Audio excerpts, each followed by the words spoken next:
Oi, gente, tudo bom? Eu sempre falo assim, eu vou tentar me arrumar melhor e tal, vir pra frente da câmera mais profissional, pra falar com as pessoas. Que nada, é só na mente.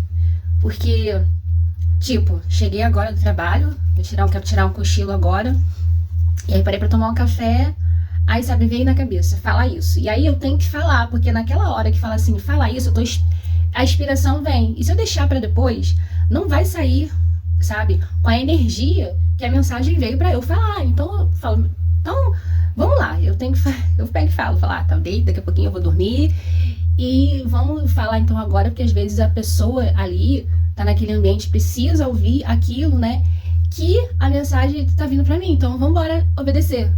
Então o que eu quero dizer agora aqui? Eu lembro, gente, que quando eu era mais nova, quando eu era adolescente, eu era muito magrinha, mas eu tinha as pernas muito grossas, muito grossas. E aos 13 anos isso me incomodou demais, demais. Porque além de ter as pernas grossas, eu tinha problema de má circulação. Então assim, minhas pernas viviam assim muito, muito inchadas. Se eu ficasse com muito tempo em pé, enfim, só ficava desinchada quando eu levantava. Então, ao decorrer do tempo, ficava inchada. Então, algumas pessoas no colégio me perguntavam: nossa, você tem pernas grossas e braços finos, por quê? Eu falava assim, eu também não sei por quê, porque Deus me fez assim. E eu gostava muito de usar saia comprida. Até hoje eu gosto. Me acho muito elegante usar vestido e saia comprida. E aí quando eu entrei eu era da Batista, da Igreja Batista, quando eu fui pra Assembleia de Deus, aí que melhorou mesmo. Porque naquela época, não sei se ainda existe igrejas assim, que você tinha que usar a blusa de manga comprida. Não podia nem ser aquela manguinha chinesa, tinha que ser manga comprida mesmo. E saia. Então pra mim tava de boa, que eu gostava, então usava saião.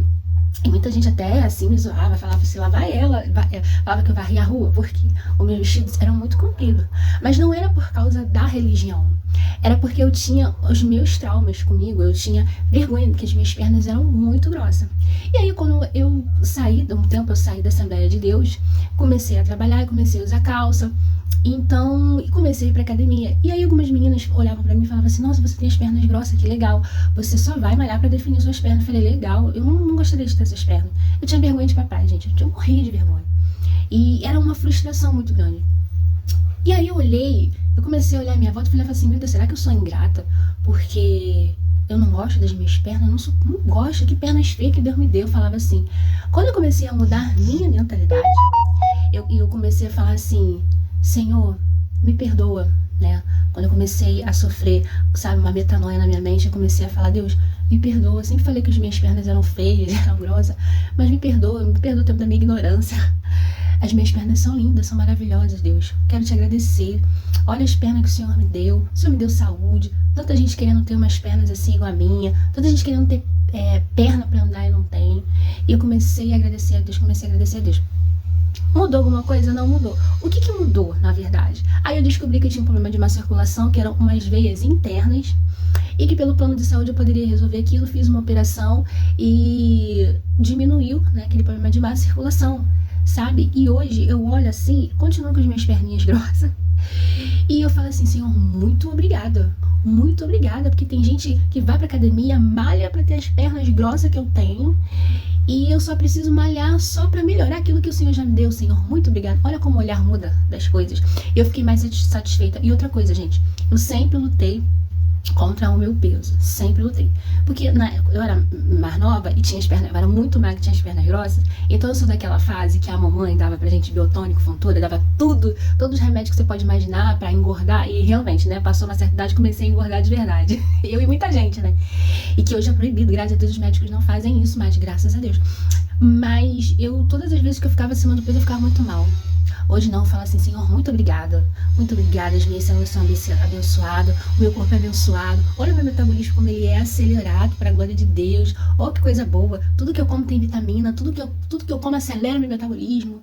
Gente, eu sou mais satisfeita. Eu só ficava bem comigo mesma quando eu tava baixo do meu peso. Quando eu tava acima do peso, eu ficava muito mal. Hoje não, e olha que vou dizer uma coisa pra vocês, eu estou muito, muito acima do meu peso. Então é isso, mas o meu olhar muda. E quando o nosso olhar muda para as coisas, tudo ao nosso redor muda. Tudo ao nosso redor muda.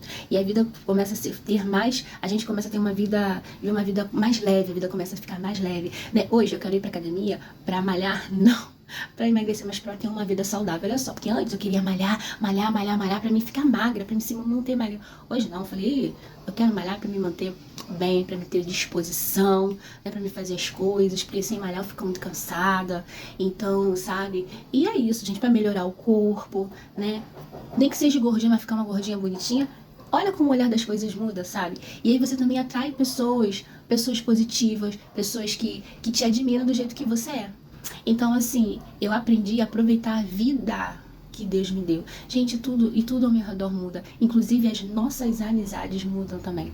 E aí o universo vai vendo que você é merecedor, que você é merecedor. E uma coisa que eu tenho aprendido cada vez mais, que a gente é responsável por cada palavra que sai da nossa boca.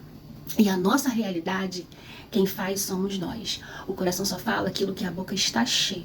Se a sua boca tá falando mal de você, é porque o teu coração está cheio. Então se trata, se cura, falando palavras de autoafirmação, sabe? Você que é cristão ou não, lê a Bíblia. Eu falo muito para as pessoas lerem o Deuteronômio 28. Pega as bênçãos de Deuteronômio 28, Salmo 37, Salmo 121.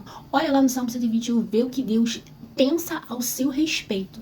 Leia ele todos os dias quando você levantar da sua cama. Leia. Isso é para qualquer pessoa, crente, católico, espírita, não espírita, qualquer. Pega as bênçãos. Você saber que quando a gente lê cada salmo, tem um anjo que é responsável por aquele salmo. Quando você lê um salmo, você está ativando um anjo daquele salmo. E ele trabalha ao seu favor. Então faça isso. Quando eu me sinto desanimada com alguma coisa, eu pego logo um salmo que está de acordo com aquele meu dia, aquela minha energia, e começo a citar ele várias vezes ao dia.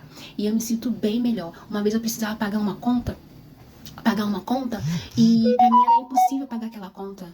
Aí eu comecei a citar Deuteronômio 28 e tem um outro salmo também, um outro versículo que eu não me lembro. E aí eu comecei a citar até eu ter fé pra me pagar aquela dívida. E claro, né, Deus proveu, porque ele é cumpridor da palavra dele, sabe? Então eu quero deixar essa palavra pra você, quero deixar esse testemunho. Se ame, se cuide. Quando a gente se ama, quando a gente se valoriza, as coisas boas começam a voltar pra gente. Como é que você vai amar o próximo se você não ama a si mesmo? Como é que você vai curar o próximo se você não cura a si mesmo? Eu aprendi a me curar primeiro, eu aprendi a me amar primeiro. E outra, quem não me ama conforme eu me amo e amo os outros, não merece a minha amizade e não merece andar do meu lado. E é assim pra tudo, até na minha vida profissional, em todas as áreas da minha vida. Então se cuida, se ame, se valoriza. Um beijo e até daqui a pouco. Tchau!